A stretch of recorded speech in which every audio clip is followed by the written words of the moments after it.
അവസാന നിമിഷത്തിൽ ഇവർ അറിയുക ഇവിടെ ഹോസ്റ്റലില്ല, പൂട്ടി വേറെ സ്ഥലത്തേക്ക് പോകാമെന്നാണ്. അപ്പോൾ പെട്ടെന്ന് മാറുക വെച്ചാൽ അവിടെയൊക്കെ ക്ലാസ്സും തുടങ്ങി ഞങ്ങൾ അത്രയും ബാക്കിലായി പോകും. അഴിയൂർ ഗവൺമെൻറ് റെസിഡൻഷ്യൽ സ്കൂളിൽ പഠിക്കുന്ന SLC-കാരൻ്റെ വാക്കുകളാണിത്. ഇന്നലെ വൈകിട്ടാണ് സ്കൂൾ പൂട്ടിക്കൊണ്ടുള്ള പട്ടികജാതി വികസന വകുപ്പ് ഡയറക്ടറുടെ ഉത്തരവ് അധികൃതർക്ക് ലഭിച്ചത്. ഉള്ളേരിയിലെ വാടക കെട്ടിടത്തിലായിരുന്ന സ്കൂൾ 1 വർഷം മുൻപാണ് അഴിയൂരിലെ പ്രീ മെട്രിക് ഹോസ്റ്റലിൽ പ്രവർത്തനം ആരംഭിക്കുന്നത്. 30 കുട്ടികൾക്ക് താമസിക്കേണ്ട സ്ഥലത്ത് 130 കുട്ടികൾ. ഇതുവരെയും ഒരു നടപടിയും വകുപ്പ് സ്വീകരിച്ചില്ല. ഇപ്പോൾ കെട്ടിടത്തിന് ഗുണനിലവാരമില്ല, സൗകര്യമില്ല, സ്ഥലപരിമിതി എന്നിവ ചൂണ്ടിക്കാട്ടിയാണ് സ്കൂൾ പൂട്ടുന്നത്.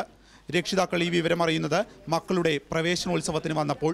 ഇന്നലെ വൈകിട്ട് വിളിച്ച് ഹോസ്റ്റലിലോട്ട് ചോദിച്ചപ്പോഴാണ് വന്ന് സ്കൂൾ അടച്ചുപൂട്ടി, ഇനി എന്താ ചെയ്യേണ്ടതെന്നുള്ള നാളെ രാവിലെ ഇവിടെ വന്ന് അന്വേഷിച്ചാൽ അറിയാൻ പറ്റുമെന്ന്. എറണാകുളം, തൃശൂർ, കാസർഗോഡ് ജില്ലകളിലെ റെസിഡൻഷ്യൽ സ്കൂളിലേക്ക് കുട്ടികളെ മാറ്റാനാണ് വകുപ്പ് നിർദ്ദേശിക്കുന്നത്.